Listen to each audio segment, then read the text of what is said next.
Hi, and welcome to another episode of Numismatic Nuance with Seagriller Stacker.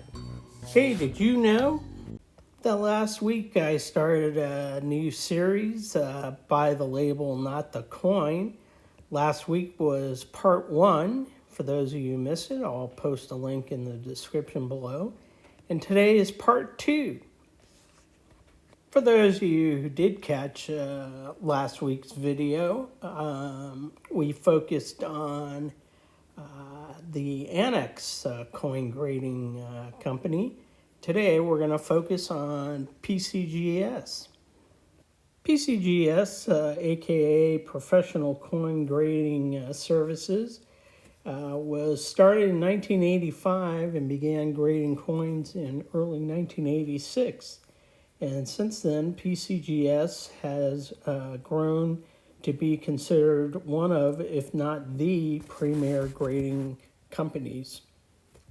Since 1986, PCGS has gone through many variations of their standard coin labels, not to mention their specialty labels. And that's what we're going to discuss a little bit today. So let's get going. So in early 1986, PCGS came out with their first two generations of coins labels, commonly referred to as the white labels. They were generated on a dot matrix printer, so you can see that. And the second generation, or generation 1.1, the dot matrix printing got a little bit more defined, but I've never seen a white label in person, and nor have I even seen one for sale. So obviously I don't own any, but I would imagine they're pretty pricey if you can find one. Well, I don't own any of the white label. One of the uncommon ones that I do own is the Generation 2.1A label. As you can see, it was produced between October 1989 and December 1989. It has the same green label as the Radlers, which we'll talk about later, but as you can see, it does not have PCGS at the top of the obverse, and it does have the PCGS hologram on the back. As you saw from the label, this holder contains a 1944 D Mercury dime MS65 with the full bands. So let's take a little closer look at her. As you can see, the obverse has tremendous detail and a nice color to her. And to be quite honest, she's probably one of the nicer conditioned Mercury dimes that I have.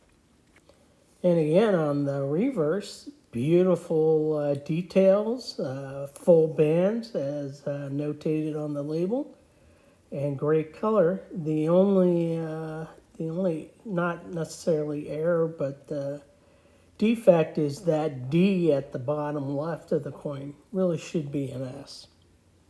As stated earlier, the 2.1A was not the oldest generation PCGS holder I have obtained.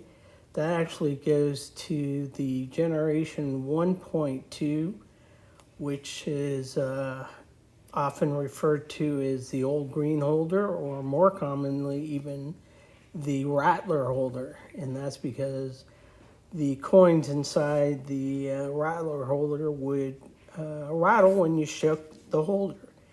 These are a lot more common and easier to find, although they're getting more scarce as time goes on. This leads me to what I call the triple crown of my collection. It's three coins contained in the Rattler holder, and it's the three coins I humbly refer to as the three most collectible coins in U.S. history. And here's the reason why I feel that way. I believe these coins have the trifecta for what I look for with a collectible United States coin, and that is they encompass the spirit of liberty, the beautiful artistry, and most importantly, the history of our nation.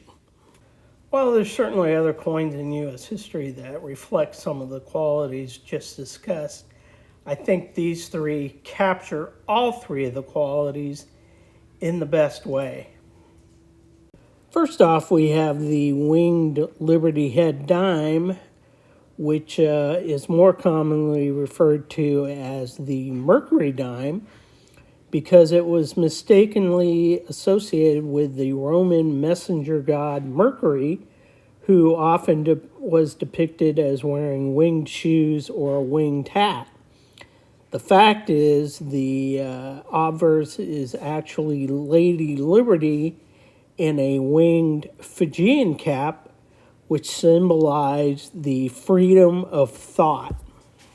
This beautifully detailed design by Adolf Weinman was favorably received by the public upon its initial release in 1916 and has remained a very popular coin in the U.S. Collecting history. The reverse, equally as beautiful in design as the obverse, featured fasces with an olive branch around an axe. And this design actually represents America's military readiness and desire for peace. This coin has a fascinating history of its own, which I have done videos on before, or you can just Google it. But the fact that it went through 1960 to 1945 encompasses some of the United States' biggest moments in history.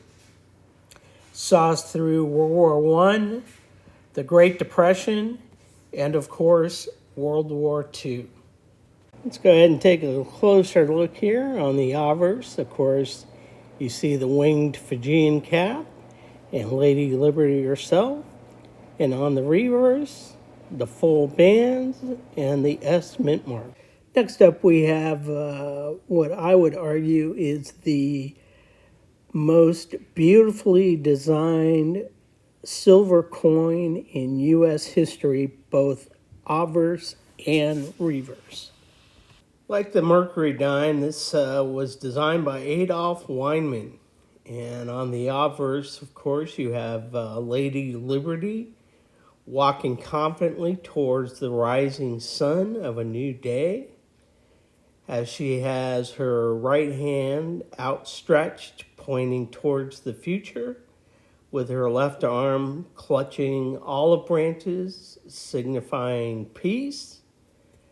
And she's draped in the American flag, which symbolizes our nation's dedication to freedom and democracy.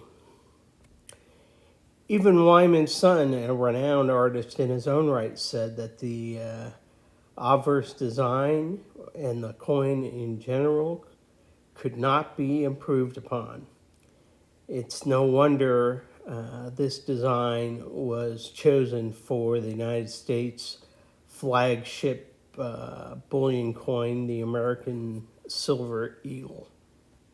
While the obverse garners the majority of the attention on this coin, the reverse is just as impeccable in design as the obverse is. It shows an eagle perched high upon the mountain with his wings unfolded, fearless in the spirit, conscious of his power, ready to protect the nation. And below him, springing from the rocks, is a sapling of a mountain pine, symbolic of a fledgling nation called America. And like its sister, the Mercury dime, the Walking Liberty half dollar has a tremendous history in its own right, but has taken us through some of the United States' biggest moments in history, such as World War I, the Great Depression, and of course, World War II. And when the classic design was chosen to be the face of the American Silver Eagle, it began a new era of history. It carried us through the turn of the century, 9/11, of course, tumultuous times both here in the United States and abroad. Not to mention, she's set to usher us into our semi-quincentennial anniversary next year. And a closer look at the obverse shows Lady Liberty pointing towards the future while holding olive branches draped in the American flag, walking toward the rising sun of a new day. And the reverse shows the outstretched wings ready to soar, and the sapling mountain pine, and most importantly, the mint mark. Now to the granddaddy of them all, the elegant and long-lasting design of the Morgan dollar. The obverse of the Morgan dollar features a left-facing portrait of Lady Liberty that George Morgan modeled after a young Philadelphia teacher named Anna Williams. And he designed Lady Liberty with flowing hair, wearing a cap, along with a ribbon with the word Liberty on it. And her hair also adorned 2 cotton blossoms and 2 sheaves of wheat, signifying the importance of the country's agricultural history. The reverse is equally as elegant in design as the obverse, which features the American eagle with its wings outstretched, and in its claws it holds arrows symbolizing war and olive branches symbolizing peace. And the eagle itself is surrounded by a wreath, and below the wreath bow is the mint mark. The Morgan dollar saw us through the later years of the Industrial Revolution, where America moved from a basically agricultural economy to an industrial economy. Also took us through the turn of the century. Despite its popularity today among collectors, the Morgan dollars weren't always well received. In fact, originally the population did not like them. People in the Northeast tended to prefer paper money to coins, and the people in the West and the South did like coins but felt that the Morgan dollar was too large and too heavy. In fact, the Cowboys eventually nicknamed it the cartwheel due to its size and weight. The design of the Morgan dollar was also criticized.